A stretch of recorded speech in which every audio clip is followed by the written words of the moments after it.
All right, Mr. Stevenson, good morning. Good morning. Would you introduce yourself? Tell us your name and DOC number. My name is Bobby Stevenson, and my DOC number is 120379. All right, Mr. Stevenson, let me just read some quick information into the record. You're classified as a fifth felony offender. You're asking for a commutation of your sentence. You were sentenced April 2003 to a life sentence as a habitual offender for sexual battery. Is that Yes, correct? ma'am. Yes, ma'am. I'm going to introduce real quickly. One of your supporters is here and will take their testimony first because they're. If you walked in the word, you weren't able to. Well, let me just tell you then that Sherman Jr. was here, your son, but he had to go to work. So we missed his testimony. We were trying to get him quickly, but he already had to go into work. So he was here in support. Yes, ma'am. So your case, Mr. Stevenson, was assigned to Mr. Prater. I'm going to turn it over to him. Okay, Mr. Stevenson, how are you today?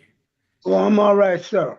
Okay, well, we're gonna go through this pretty quickly, but I want you to tell me, I guess because the main thing we're here for, because you'd be out if it wasn't for this, is a habitual offender, 5 felonies.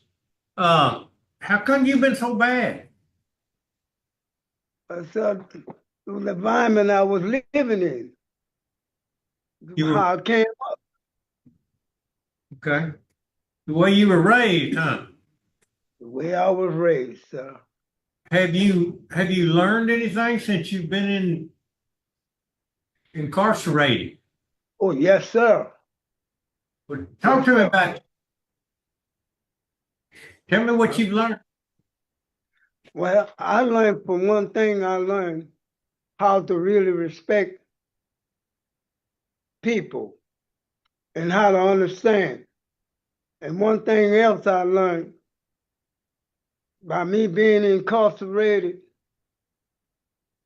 hanging around mature people that taught me a lot of things, how to live and how to live around others.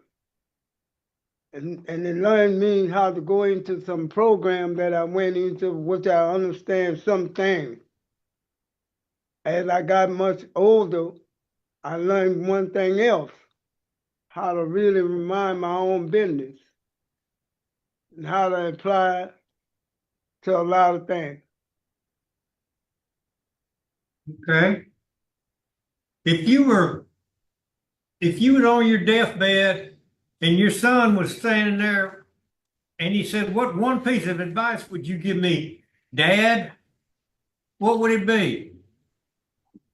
Son, trying to live right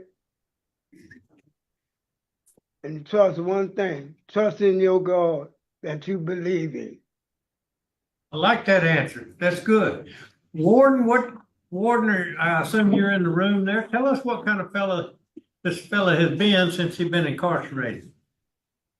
So, Mr. Stephen is a medium custody, inmate. He is assigned to Wolford and works as a groundkeeper. He has a total of 19 DB reports in his 24 years here. His last report being on 8/29/2009 for Rule 28, which is a aggravated work offense. He has taken sex offender treatment. He also did parenting. He also works on a Point Lookout project.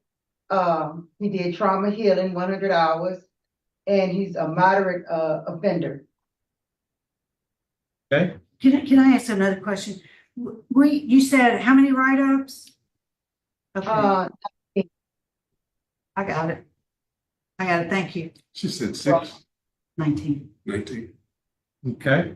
All right. Well, thank you, Warden. Appreciate that very much. Okay, we've got some folks that are going to be speaking on your behalf before the board questions you, and then we'll have Mr. Randall Meyer, will speak in opposition in just a minute. But since your son can't make it, he was here, but he had to go to work. We're going to hear from your 2 daughters. They're both on Zoom. We'll hear from Sean Juan Jr. first. If I'm saying that name right, I'm probably not. But we'll hear from you first and introduce yourself so we'll know how to say it. For me, Good morning. Good morning. Yes, I'm trying to work the Zoom. I'm not too good with that. But y'all can hear me? Yes, ma'am. Good morning. My name is Shawan Jr., and I am the daughter of Bobby Stevenson. Okay. Tell us what you got on your mind. Okay, I acknowledge and I do not minimize the seriousness of his past actions that led up to his conviction, but he has expressed sincere remorse for the harm he has caused. And I believe that he has taken responsibility for his actions. And I have witnessed his growth from the visits and the phone calls, and I am confident that he is ready for a release. Okay. Thank you. We appreciate that. You're Thank you very much. welcome. We hear from the other sister, Miss Antoinette, the other daughter, Miss Antoinette Johnson. Good morning, board. Morning. Thank you all for giving me the opportunity today to speak on my father's behalf. And I want to say that anyone could be a dad, but he's a father to me behind the prison walls. And every woman needs a man on their side as far as a father to lead them in the right direction, give them encouraging words, give them advice. And I'm into Christ, and my father has taught me into Christ as well. Every father is not into Christ, but he teaches me the word and he gives me advice. He's lost his mother and his father since he's been behind the prison walls. And my stepson that I just adopted about 5 years ago, he's never met my dad. So I think that it would be fair for him to meet my father and my dad to come out and see all the different things that how we've grown since he's been gone 20 something years. And my dad also repent for what he has done. And, I would agree if the board would agree for him to be released from behind the prison walls because he's been behind there for 26 years. Okay. All right. Thank you very much. You're welcome. We'll swap to Mr. Randall Meyer. Would you talk to us, sir, about what's on your mind? Good morning, Randall Meyer, Assistant DA, Jefferson Parish. And we strongly oppose Mr. Stevenson's request. He was 40 years old at the time of this offense. The victim was a 9-year-old child. I'm not, it's kind of unclear to me, based on his statements in his application, whether he's denying that he even committed this offense or whether he did. And that's something I'm interested to find out from him. In the clemency report, it's significantly different than what his statement was to the police the night that he was arrested. In his statement to the police, he admitted to the offense in specific detail, and I think that the child was extremely lucky that her mother came into the room when she did. That would have stopped something, much worse from happening. Since he's been incarcerated, the programming I see is fairly limited in what he's done. He's taken the sex offender courses, which is good, but he finished that in 2017. When we look at his disciplinary reports in 2019, he had a 21F, which is a sex offense of some sort. I'm not sure exactly what it was. I don't have the details of that disciplinary report. His other programmings or other programs are pretty limited. He did 100 hours back in 2017, and the sex offender treatment in 17, and had behavioral management program in 2020, and that's it. He hasn't done many other programs to assist him with any type of rehabilitation. He was sentenced to life because he was a multiple offender. Looking at his past criminal activity, he's got a violent criminal history, which included 2 arrests for rapes, arrests, no convictions on that. And then, as I stated, he had the disciplinary report in 2019. So for those reasons, we are opposed to his request. Okay, thank you, Mr. Meyer. Appreciate that. We'll go back to you, Mr. Stevenson. And, Yes, sir. and I had, right off the bat, I wanted to ask the same things. Tell me about your history. What are you in jail for right now? I'm in jail for sex battery of a teenager. Did you do it? Yes, sir. Okay. And you're also in jail because of 5 felonies, right? A multiple offender, habitual offender. Is that not correct? Right. I have the Okay. folder. And one of those, I want to take you back to 1987. You were charged with aggravated burglary and simple rape. And the rape was dismissed on a plea bargain and you got 12 years. Is that correct? Right. Why was that? Tell me about the situation there. The situation there, Because I didn't- I'm interested because it's a sex crime. I didn't do the rape charge, but I did the aggravated burglary. Okay, what is an aggravated burglary to you? Aggravated burglary, even though if you have put your hand on an individual, they can charge you with aggravated burglary. Right. It's breaking in a place with the intent to commit a felony therein, right? Right. Okay. Could that felony have been a rape? No. Okay. But I haven't raped nobody. Okay. All right. Tell me why you hadn't taken more classes. Well, I didn't took more classes because I took programs up. I did my program and I have tried to get my GED. So I Did you- couldn't really make the TABE test. Did you ever get your GED? No, sir. How far are you from it? Well, be honest with you, I just took a TABE test and I missed it. Okay. And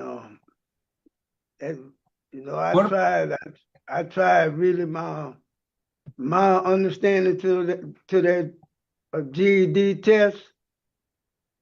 I'm not gonna say I can't do it, but it's gonna take me a lot of time to get it.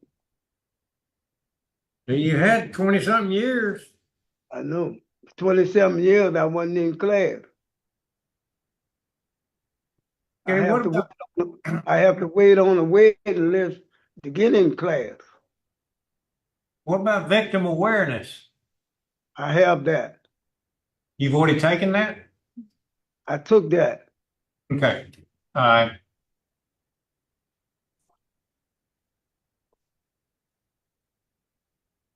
Okay, I'm gonna turn it over to my colleagues here to ask a question or two. Right? Any questions? Either. All right, we don't have any questions. Well, let me ask you, so you've been working on your GED for 8 or 9 months? I've been working on it, For how long? but I'm supposed to go back in class in January. I know, but when did you start working on it is what I'm trying to get at. No.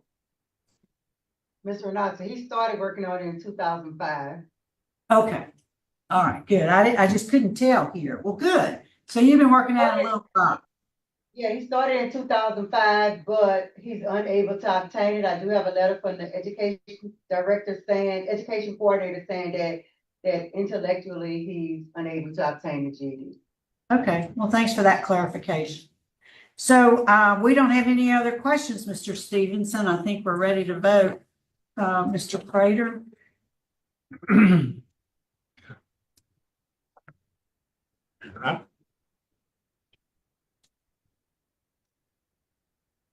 Could we have an executive session, please, ma'am? Yeah, we have a motion, executive session. Can I get Second. a second by Ms. Stapleton? Is there any objection? Hearing none, will be an executive session to discuss confidential matters. Stand by, Mr. Stevenson. Yes, sir. Oh, excuse me.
All right, Mr. Stephen, well, I'll make a motion. We go back into regular session, second by Mr. Freeman. Any objection?